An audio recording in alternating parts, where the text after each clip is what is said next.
Bom dia, boa tarde, boa noite, depende do horário que você está assistindo.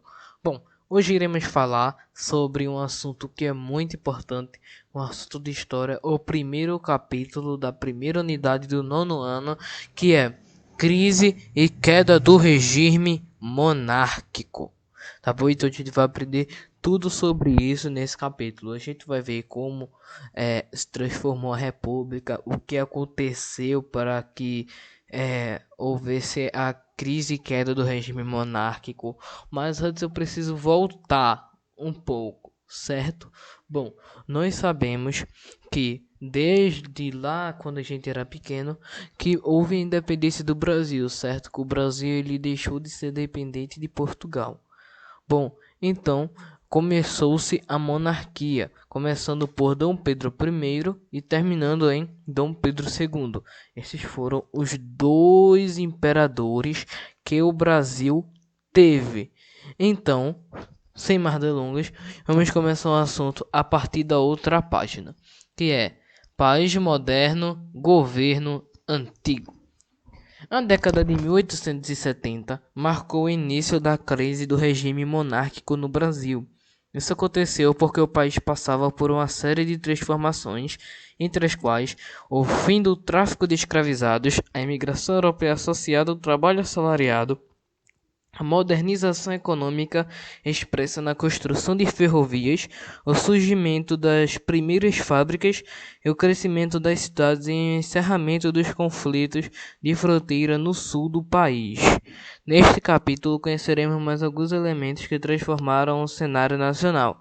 Aí temos a campanha abolicionista e o fim do regime escravista, né? Para que não tivesse mais a prisão dos escravos. Então nós vamos ver sobre a Lei Eusébio de Queiroz, Lei do Ventre Livre, a Lei Áurea que aboliu a escravidão. Tá tudo nesse capítulo, né? As consequências da Guerra do Paraguai também na vida política brasileira, tá certo? Lembrando que mesmo que o Brasil tenha ganhado, afetou muito, tá certo? Não só foi o Paraguai, mas também afetou a vida política brasileira. Também a insatisfação dos cafeicultores com a reduzindo importância que eles tiveram na política nacional e a expansão das ideias republicanas por todo o país. Aí vamos ver abolicionismos, avanços e recuos. O fim da Guerra do Paraguai, que aconteceu em 1870, permitiu que a atenção da população brasileira se voltasse para certos problemas que haviam sido deixados de lado por certo tempo. O maior de todos dizia respeito à continuidade do regime escravista. O fim do tráfico internacional fora estabelecido efetivamente em 1850. Então, essa lei que foi proposta que foi uma das leis abolicionistas, né, para abolir, foi o tráfico de escravos, ou seja, eles pegavam escravos, na maioria negros, e transportavam de um lugar para o outro. No caso, eles vinham da África e vinham através de navios negreiros até o Brasil. Então, com essa lei, em 1850, não podia mais fazer o tráfico internacional, não podia mais fazer isso, não. Não podia mais ter o tráfico de escravos, tá certo? Lembrando que o Brasil foi um dos últimos a não ter mais escravos em questão de escravizar, questão de uma lei que proibia. Foi um dos últimos a ter uma lei que proibia a escravidão, tá certo? Lembrando que isso vai acontecer bem depois de 1850, tá certo? E desde então, apesar de toda a pressão inglesa, a elite escravocrata brasileira recusava-se a discutir qualquer proposta abolicionista que não fosse feita gradualmente e não incluísse o pagamento de indenização pela perda de seus escravos. O governo monárquico, por sua vez, não poderia assumir esses pagamentos sem aumentar consideravelmente os impostos sobre toda a população, pois essa medida provocaria reações imprevisíveis. Portanto, o silêncio parecia a melhor saída. E na década de 1870, mais da metade dos escravizados existentes no país localizava-se no sudeste do país, sobretudo no Rio de Janeiro, em São Paulo, em Minas Gerais, por causa da concentração cafeeira. Então, na década de 1870, existiam muitos escravos trabalhando nas lavouras de café, tá certo? Que se concentravam principalmente nesses três estados bem importantes, que são São Paulo, Rio de Janeiro e Minas Gerais. A maioria dos cativos tinha vindo do norte e no nordeste nas décadas posteriores a 1850, porque a decadência dos cultivos de açúcar e algodão havia transformado o tráfico interno de escravos numa importante fonte de renda para aqueles latifundiários. Então o que aconteceu foi que os escravos que estavam trabalhando no norte, no nordeste, eles foram enviados para o sudeste a fim de trabalhar nas lavouras de café, tá certo? Aqui, ó. Entretanto, a presença maciça de escravos no sudeste tornava-se cada vez mais compatível com os discursos e projetos de modernização pregados pela elite do país. Bom, foi neste contexto em que em maio de 1871 a Câmara dos Deputados voltou à lei do ventre livre. Lembre-se dessa lei, foi uma das leis abolicionistas que foi proposta pela ministra Visconde do Rio Branco. Bom, teve uma eleição, 65 foram a favor e 45 contra, tá certo? Foi aprovado.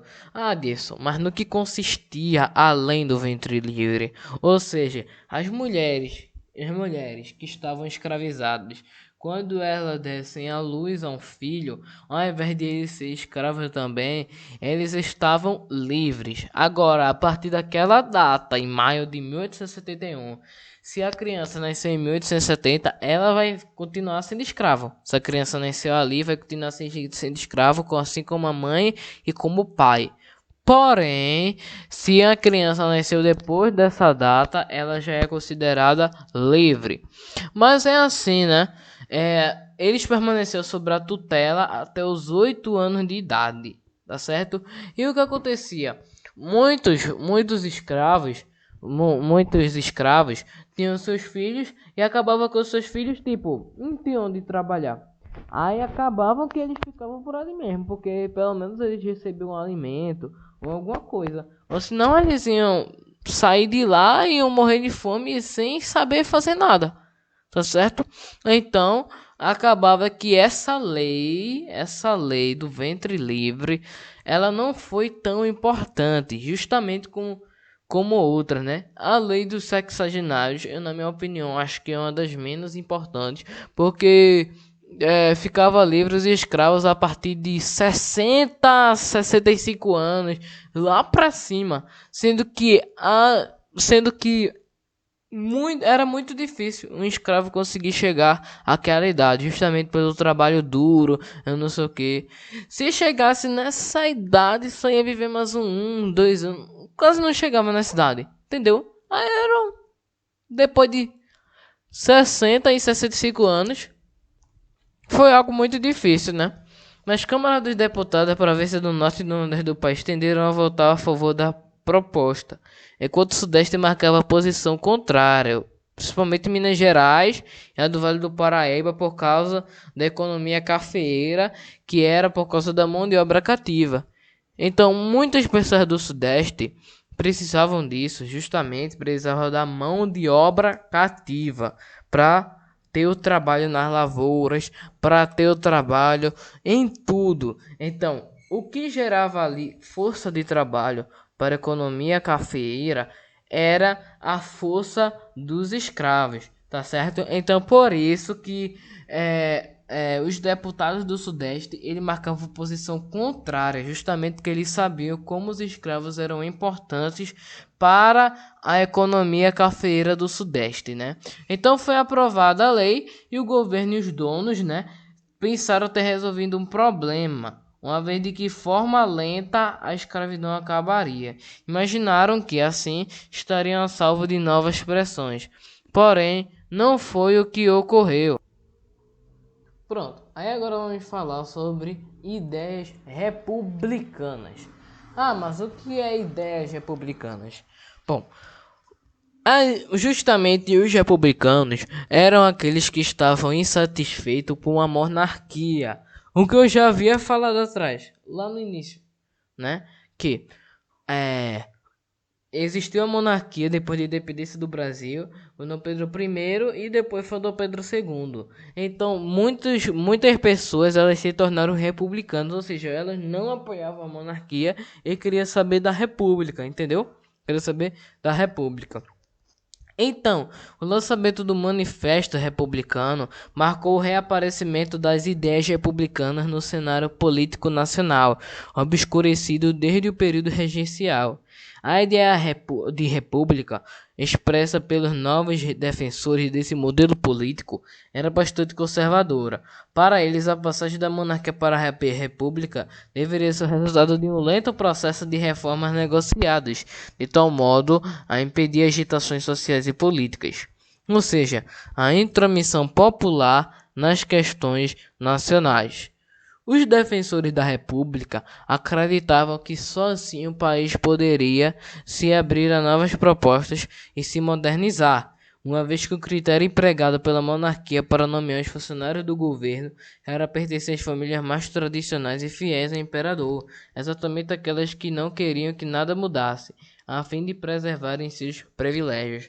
Então, eles queriam a república justamente por causa disso, que eles poderiam voltar. E na monarquia não, na monarquia só ia ser nomeado o quê? Os funcionários da alta nobreza, aqueles que pertenciam às famílias reais, as pessoas fiéis ao imperador, e elas não iam mudar nada, elas iam, tá bom pra mim, o que tá acontecendo tá bom pra mim, eu tô bem de boa, então pra mim, ó, tá nem aí se acontecer alguma coisa ou não, pra mim eu tô de boa. Entendeu?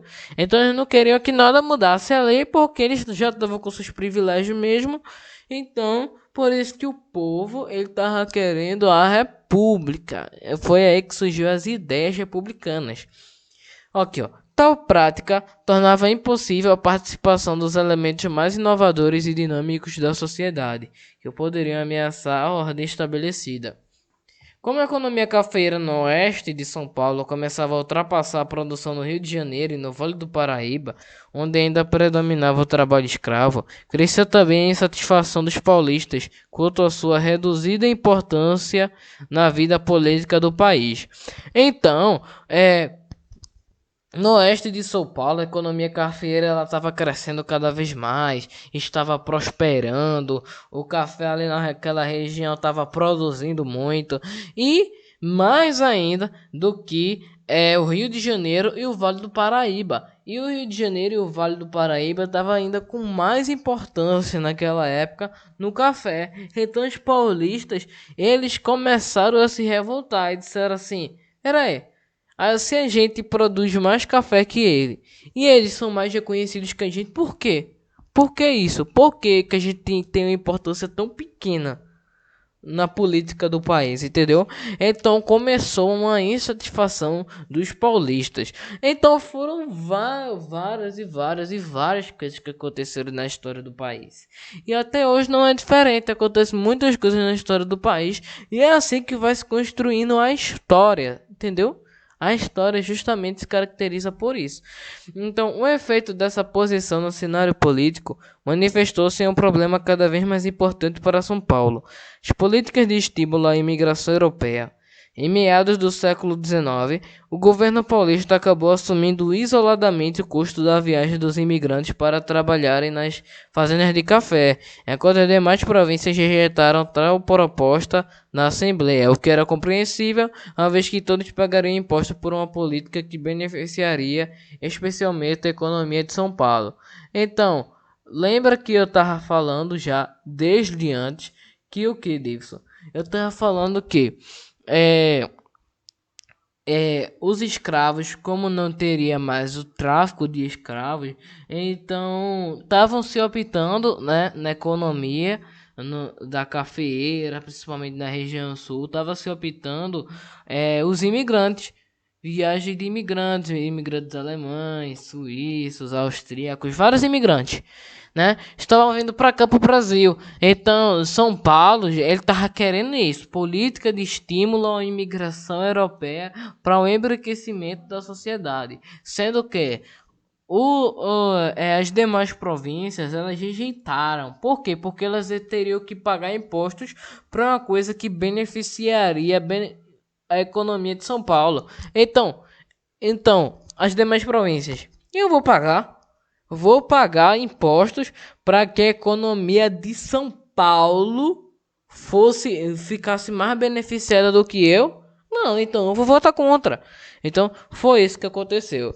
Mas, no entanto, a necessidade de obter mais recursos para subsidiar a imigração por meio de empréstimos externos e os limites que o alto grau da centralização de regime monárquico impunha a atuação dos governos provinciais tornavam desejáveis para os cafeicultores reformas que garantissem maior liberdade política para as províncias.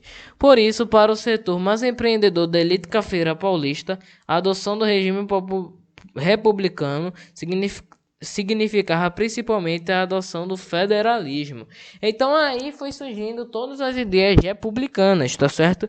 Desejava se retirar do governo central domínio absoluto sobre a máquina administrativa e legislativa, com a criação de assembleias legislativas provinciais dotadas de ampla autonomia.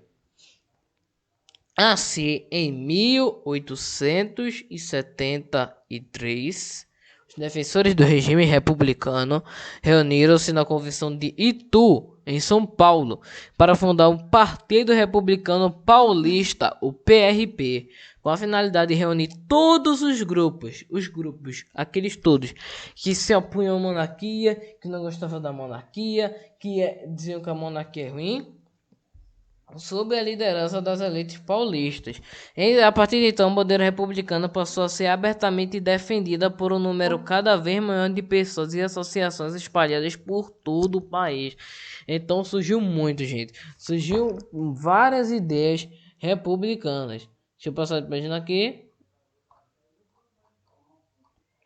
Pro outro assunto. Aí aqui, ó, é sobre o exército, ele ganha força. O exército brasileiro só se tornou uma verdadeira força a partir da Guerra do Paraguai, quando ganhou recursos para se aparelhar melhor e ampliou um contingente de homens submetidos às mesmas regras e hierarquias. Foram favorecidos, como eu disse, apesar de ter sido um pouco ruim para a vida política no nosso país, fomos favorecidos pela vitória no conflito, né? E ao retornar da guerra, os militares passaram a entrar em choque com a ordem monárquica, engrossando as fileiras do movimento republicano. Uma das causas da insatisfação dos militares dizia respeito à questão abolicionista. É importante lembrar que libertos e escravos foram levados para as operações da guerra na Bacia Platina. E mandar os escravos para a guerra significava mandá-los defender a pátria. Os que combateram receberam como prêmio a liberdade, mas os fatos de os escravos arriscarem a vida em defesa do país tornava inaceitável a continuidade da escravidão. Muito bem, vamos dar um ponto final aqui. Olha só, gente, nessa guerra aconteceu que foram mandados muitos escravos para guerrear nessa guerra contra o Paraguai. Então vamos lá. Os escravos foram mandados para guerrear para defender a pátria, o Brasil. Certo? Certo, Davidson. Tudo certo. Porém, ainda ia continuar a escravidão. Pera aí. Ele está defendendo a nossa pátria e ainda nós vemos a ele como escravo. Então, os militares eles ficaram muito insatisfeitos com isso. Por quê? Porque eles ajudaram, os que combateram receberam como prêmio a liberdade, mas os escravos arriscaram a vida em defesa do país. Uma guerra não é brincadeira. Eles arriscaram a vida e ainda iriam continuar sendo escravos. Isso não teria noção, entendeu? Além disso, a convivência com os escravos na frente de combate levaria oficiais e soldados a ver aqueles homens com outros olhos. Daí a posição assumida pelos militares ao se recusarem a participar da captura de escravos foragidos. Aí, os escravos que fugiram, os militares, eles se recusaram. Ah, não vou capturar não os escravos os escravos foragidos não. Eles foram muito importantes contra a Guerra do Paraguai. Então nós não vamos capturar eles nem nada. Vamos ficar aqui de boa. Outro ponto de satisfação era a pouca importância dada pelo governo às opiniões dos militares sobre os assuntos nacionais, tá certo? Então, uma das causas é essa, a questão abolicionista, que a escravidão ela ainda continuava. E outro ponto é que o governo, tava nem aí pra isso, tá certo?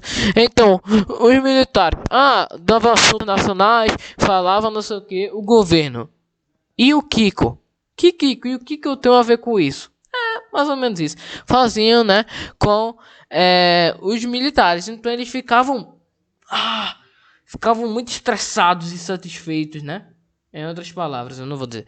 Bom, então, excluído dos centros de decisões, o exército tornou-se solo fértil para a disseminação das ideias positivas e republicanas, sintetizadas no lema Ordem e Progresso, que defendia um regime forte e centralizado, capaz de conduzir desenvolvimento e modernização nacionais.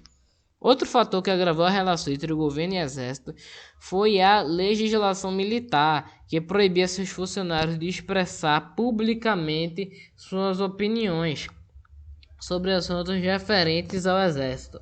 No entanto, a crescente oposição entre os escalões médios e os altos oficiais ligados à figura do imperador acabou chegando às páginas de jornais, resultando em punições aos insubordinados, que por sua vez se afastaram cada vez mais do governo, tá certo? Aí teve toda essa questão abolicionista, teve muitas questões mesmo. Abolicionistas, questões sobre tudo, tá certo? Então, agora nós vamos ver uma parte muito importante, né? Nós vemos todas as ideias republicanas, a questão abolicionista, e nós podemos ver que o pessoal não estava tão satisfeito assim com a monarquia. Por isso, houve a queda da monarquia. É importante destacar isso aqui. Queda da monarquia. Olha só, teve também a questão religiosa, tá certo? No período imperial, o catolicismo era a religião oficial do Brasil. Mas hoje é diferente, né? Todo mundo pode escolher a religião que quiser, pode ter a crença em quem quiser, entendeu? Mas antigamente era o catolicismo a religião oficial do Brasil.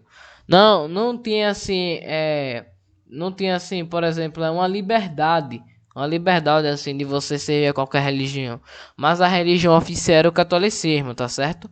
Então a igreja ela subordinava-se ao Estado. Isso significava que cabia ao imperador indicar os clérigos responsáveis pelos postos de comando da igreja, bem como aprovar os decretos papais a serem aplicados no país. Na segunda metade do século XIX, como a Igreja Católica sentia seu poder se cada vez mais questionado na Europa e na América pelos movimentos liberais, os religiosos iniciaram o movimento pela reafirmação do poder da Igreja sobre os fiéis.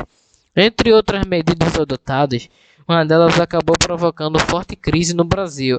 Era o decreto que condenava a maçonaria e proibia que padres e fiéis pudessem participar dessa organização, entendeu? Então, esse decreto que fizeram era quando condenava a maçonaria. Disso, mas o que é maçonaria? Tem a definição aqui, ó. A sociedade secreta organizada segundo as tradições da Europa medieval.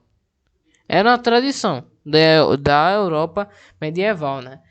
Disso, mas já a religião oficial não era o catolicismo, né? Porque então não tem nenhum problema em condenar isso. Acho que quase ninguém era da maçonaria. Mas você que pensa isso está errado. Porque o problema é que no Brasil, boa parte da elite, muita gente, pertencia à maçonaria. E por isso Dom Pedro II se recusou a aprovar tal ordem.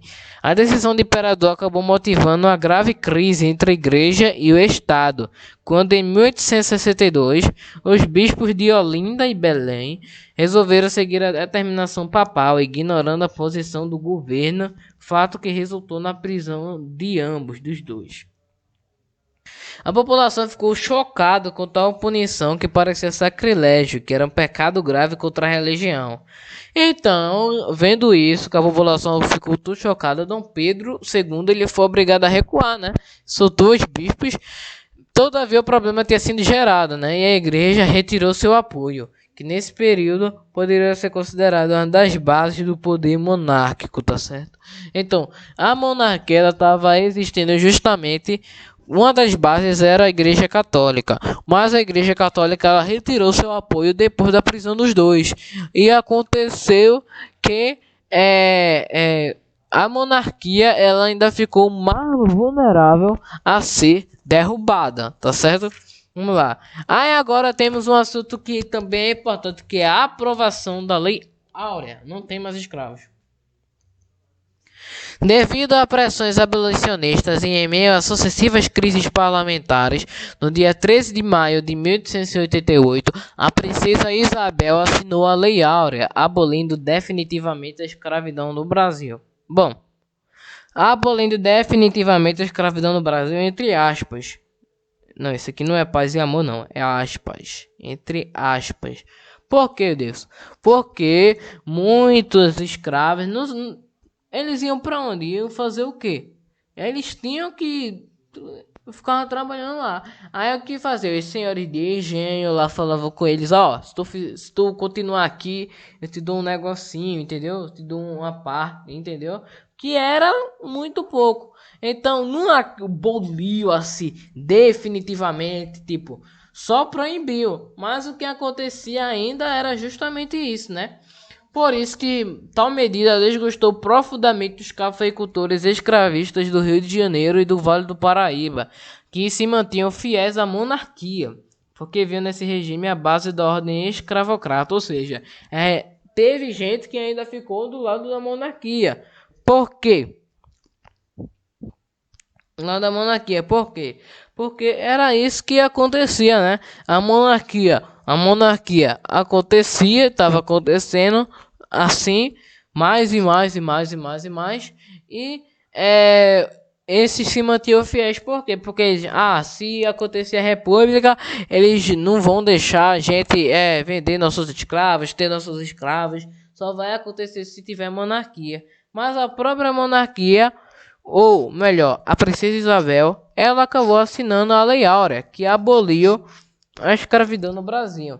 Então, eles ficaram super estressados, insatisfeitos, em outras palavras, com a monarquia, né? Que era a fonte de seu poder econômico e político. Com a nova lei, os interesses dessa elite conservadora foram afetados. O resultado foi a retirada de ajuda ao regime monárquico, que não contava com mais nenhuma ampla base do apoio para defendê-lo. Então, não teve mais apoio da Igreja Católica, não teve mais apoio dos cafeicultores de Minas Gerais, Rio de Janeiro e São Paulo. Não teve mais apoio de nada, tá bom? Perdeu todo o apoio, então a monarquia estava entrando em decadência já. E depois de várias décadas, durante décadas, a Lei Áurea ela foi celebrada como um ato de generosidade da princesa Isabel, né, que seguiu os princípios abolicionistas, né? Seu próprio nome indica uma medida dourada, isto é, grandiosa e de muito valor. Lembrando que isso foi em 13 de maio que se tornou um feriado até 1930, tá certo? Era bom que ainda fosse feriado.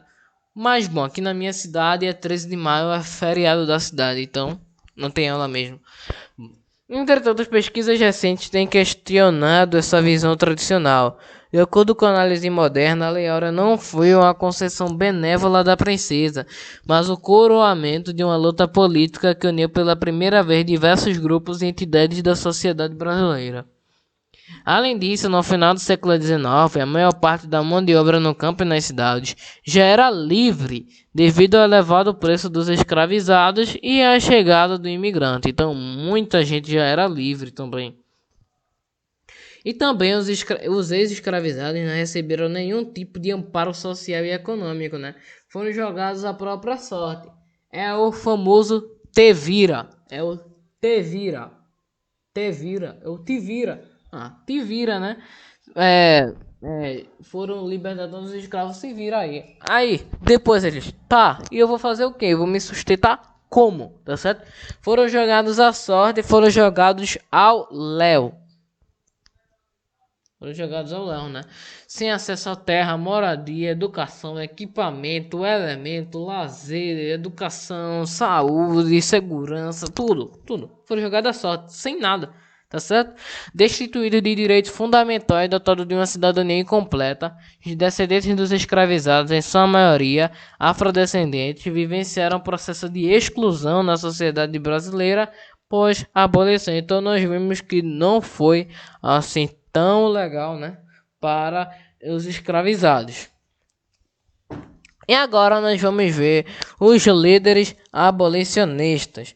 Nós vamos ver exemplos de líderes abolicionistas homens e também de líderes abolicionistas mulheres. Então tem vários aqui, tá certo? Vamos lá.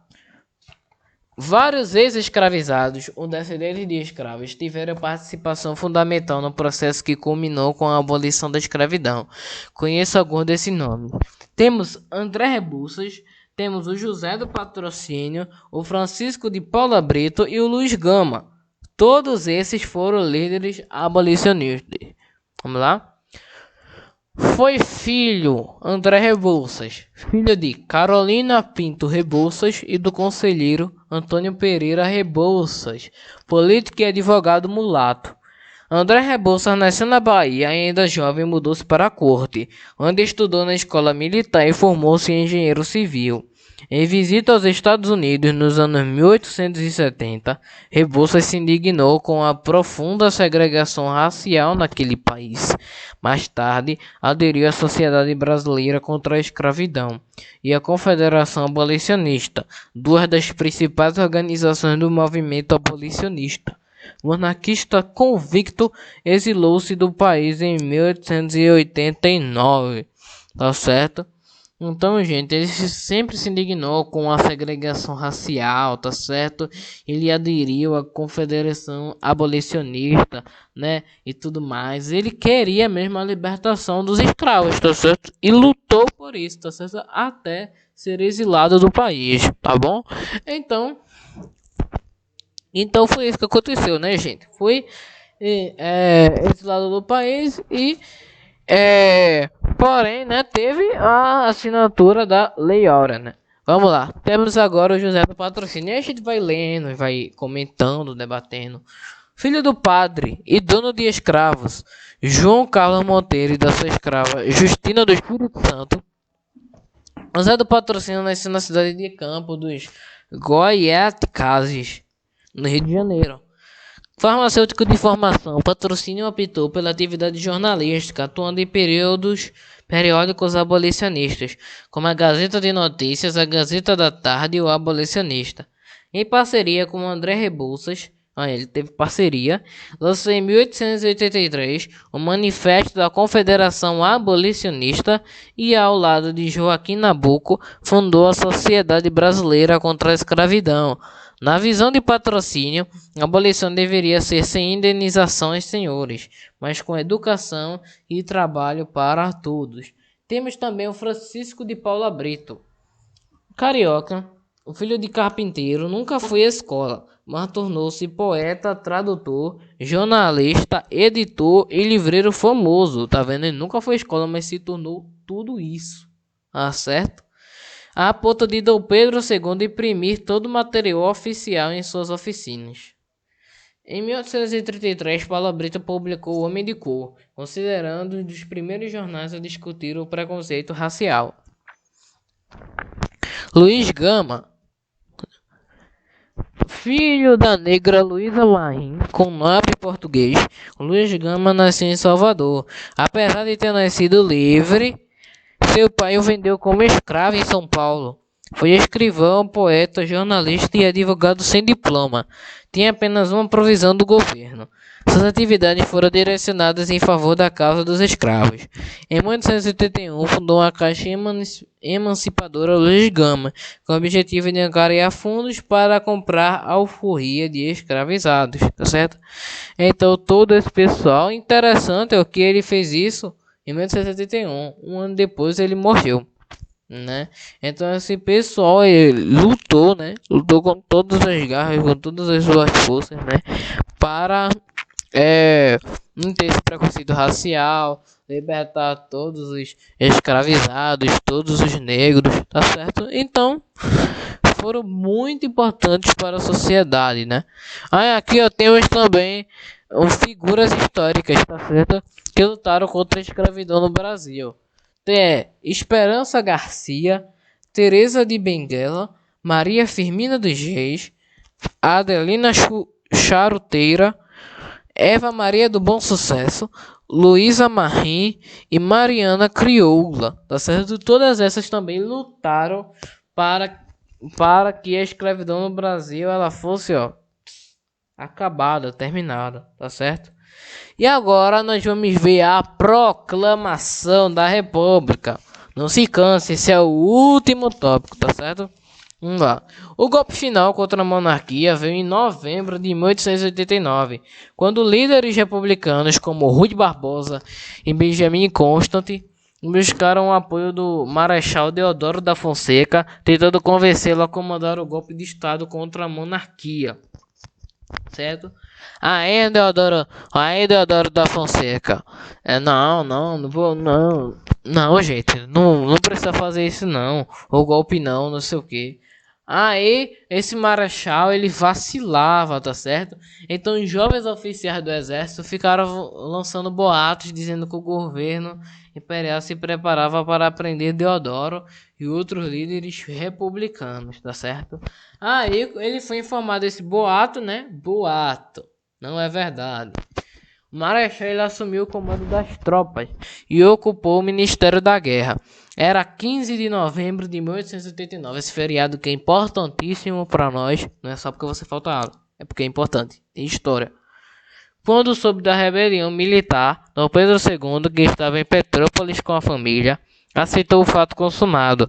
No dia seguinte, o recém-instalado governo provisório republicano emitiu ordem para que o imperador abandonasse o Brasil com toda a sua família no prazo de 24 horas. Então, o governo provisório emitiu ordem para que o imperador saísse do Brasil, né?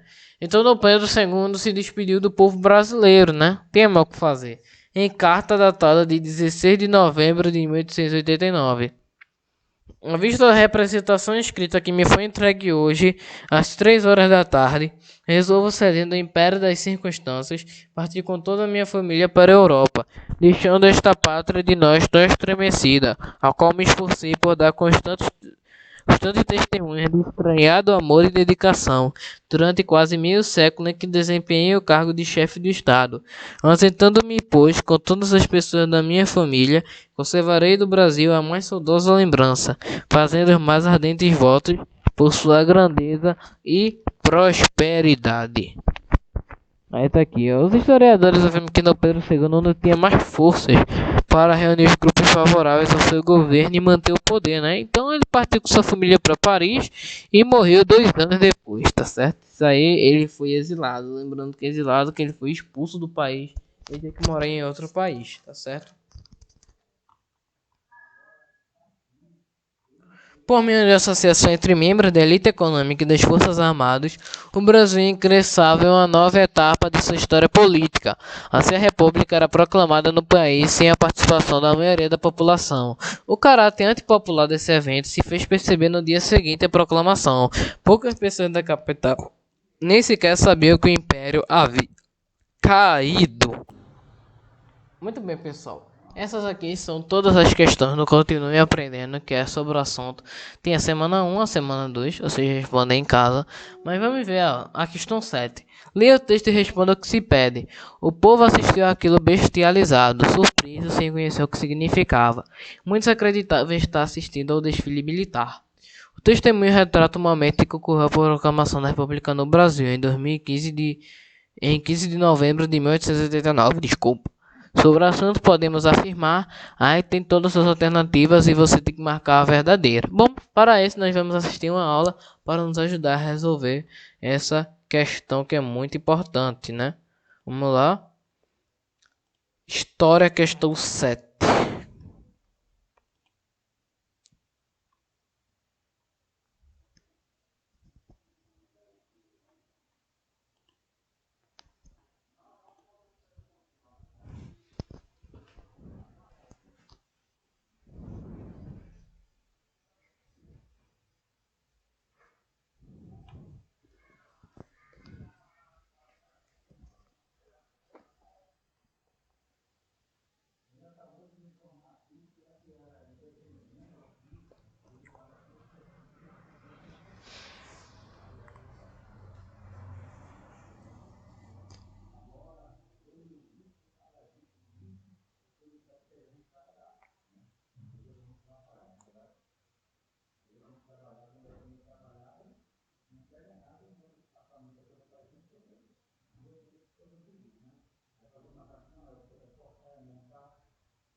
Pronto, aprendemos, né? Então resolva essa questão aí com muita sabedoria. Espero que vocês tenham gostado e até a próxima. Tchau! Fui!